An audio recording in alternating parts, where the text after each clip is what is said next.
Today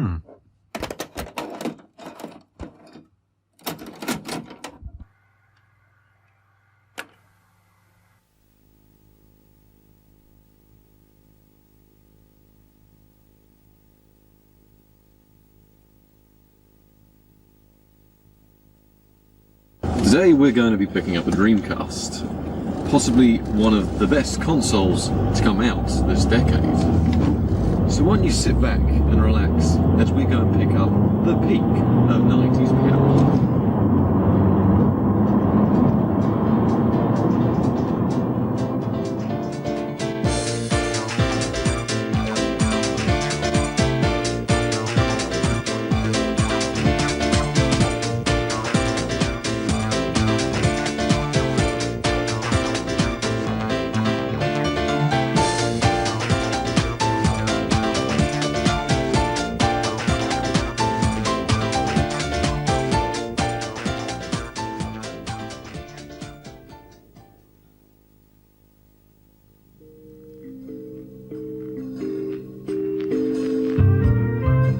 Here we have Sega's Dreamcast, the penultimate console of the 1990s, taking the best aspects of both the dated N64 and the even more dated PlayStation, and combining them to make what seems to be a very impressive little box of power. Gone are the archaic warped graphics of the PlayStation, gone are the storage limitations of the Nintendo 64. So you get the gist, but what is going on under the hood? Under here at its core, it has a 128-bit, that's right, 128-bit, 200MHz Hitachi RISC processor, accompanied by a blazing fast NEC CLX2 graphics processor, capable of running the latest and greatest games in twice the resolution of the last generation, with no shimmering or warping effects to be seen. No storage limits to be seen here either, with the console utilising a GD-ROM disk drive, meaning 1 whole gigabyte of storage. That's larger than the PlayStation's CD-ROMs, and much larger than the competing N64, meaning more space for better textures and higher quality audio, and well, that's just better all around. But what does this actually mean?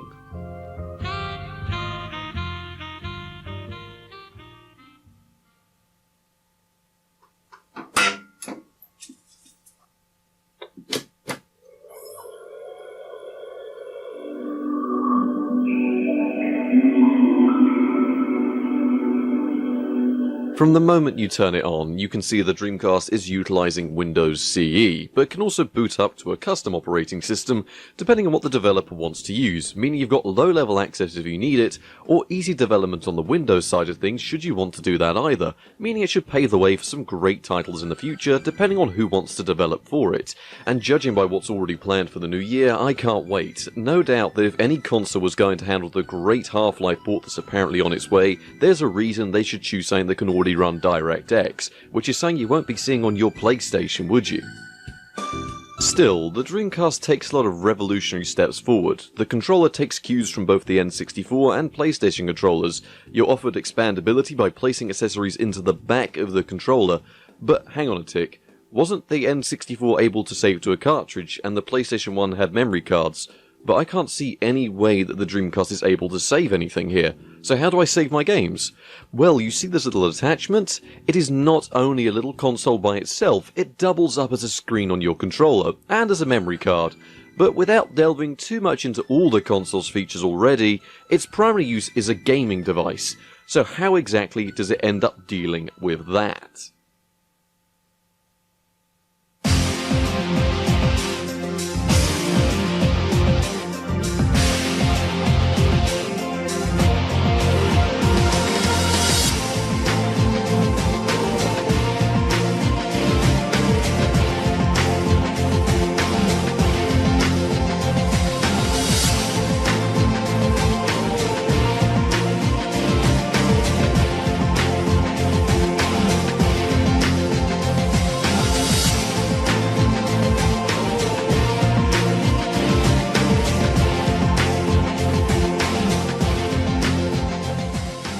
Sega has always been a pioneer in the racing game genre, and I have to announce that honestly they've graced it with the Sega GT video game release, featuring a ton of real-world cars and customizations, including my very own, the latest and greatest Vauxhall Astra, all the while offering you amazing graphics with no shimmering or warping to be seen. High-quality lighting and shaders are also used, and a load of customization over your own vehicles.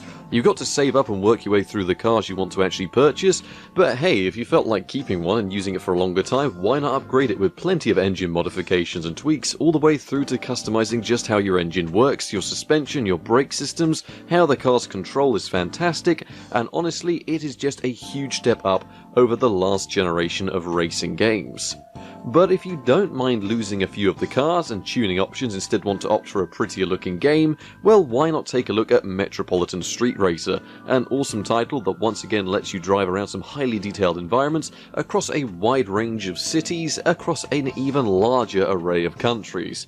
The selection of cars might not be there compared to Sega GT, but you've still got a load of licensed vehicles, including another Vauxhall Astra, and there's definitely something to driving a highly detailed version of your own car down the streets of Japan, and I'd put it up there with my top titles. This is not something we've ever seen before.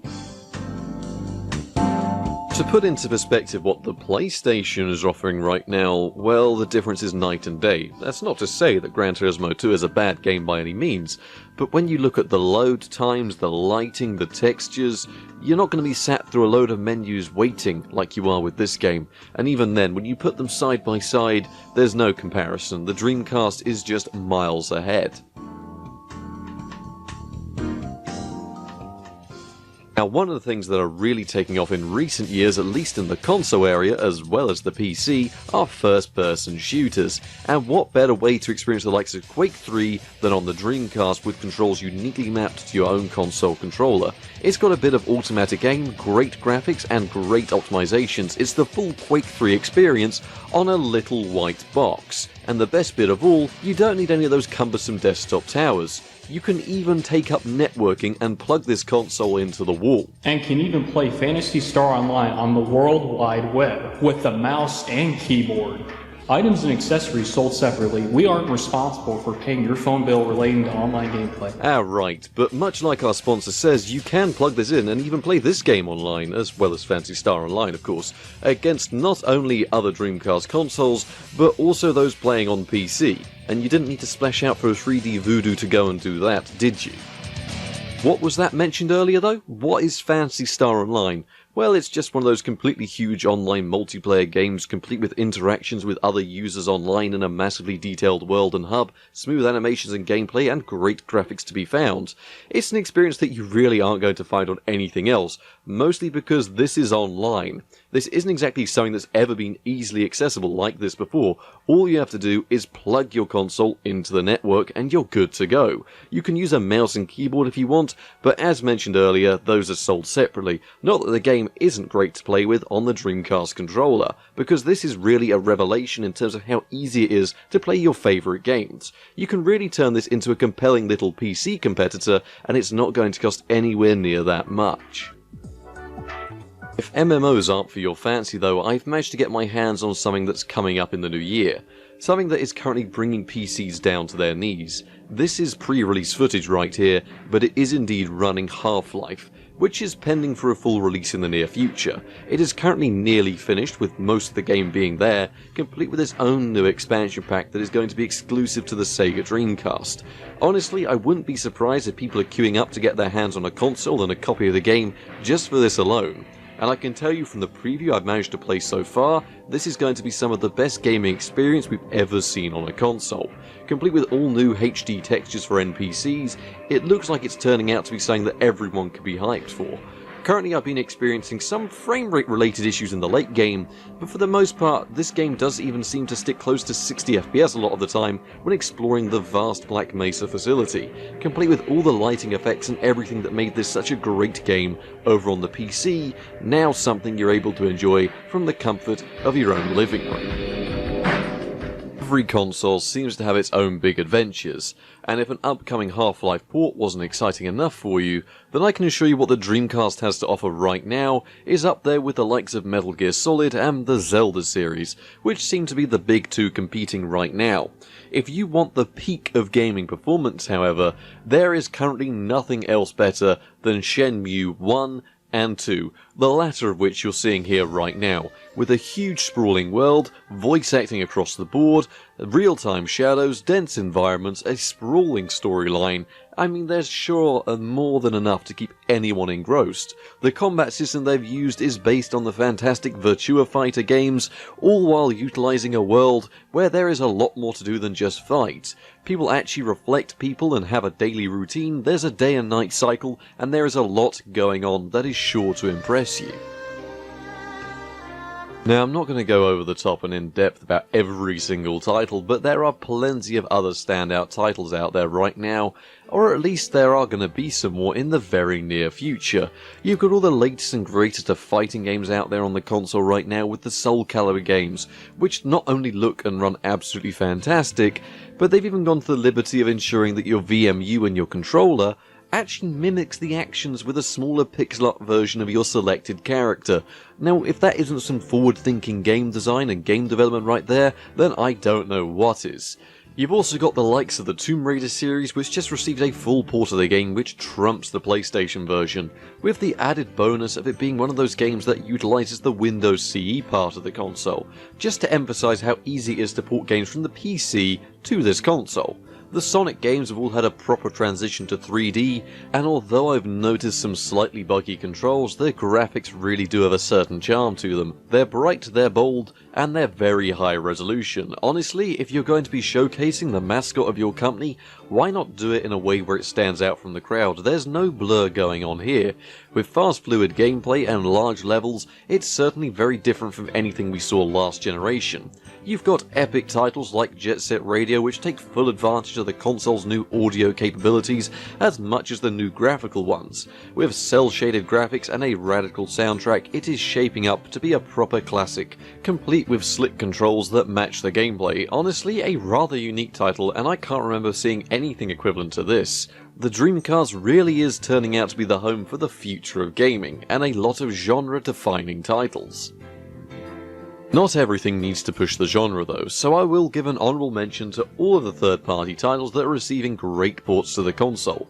The GTA series seems to be continuing with updated graphics and a higher resolution, as well as the likes of Crazy Taxi, which given Sega's backing makes sense to find itself as part of the Dreamcast library. Unreal Tournament is arguably even better than Quake 3 in terms of visual fidelity and controls, but once again, you're going to have to argue with yourselves over which one you prefer there. You'll be able to go up against people locally or across the web, and it does seem like the Dreamcast should have the library to keep anyone that might need it entertained. Thing is, games don't have to be the only reason that the Dreamcast is a killer console. Oh no, far from it. See, as a media device, you can forget about sticking all those cassettes into your console. Not that they're going to do any good anyway, but with that GD-ROM player, it can also play CDs perfectly fine. Meaning that if you feel like outputting solely audio from the rear of the console or through your telly, why not use it for that? It's really rather good at it. Oh, and the goodness doesn't just stop there, no, far from it. With access to a Dreamcast Dream Key and a network cable, you can now take the console online and use it as more of a computer than a console, with everything from the new electronic mail everyone's talking about all the way through to forums and other internet places. Because why not keep up with the Dreamcast on the Dreamcast? Really fantastic stuff.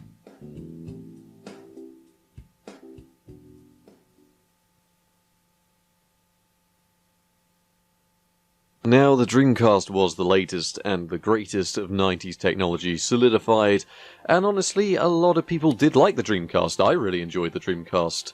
Of course, that's how things were up until the release of the PlayStation 2. As up against the PS1 and N64, well, as we've just seen, it's fantastic. But the Dreamcast was nothing compared to the PlayStation 2, which dominated in every way possible. The Dreamcast had GD-ROMs, the PS2 had the DVD.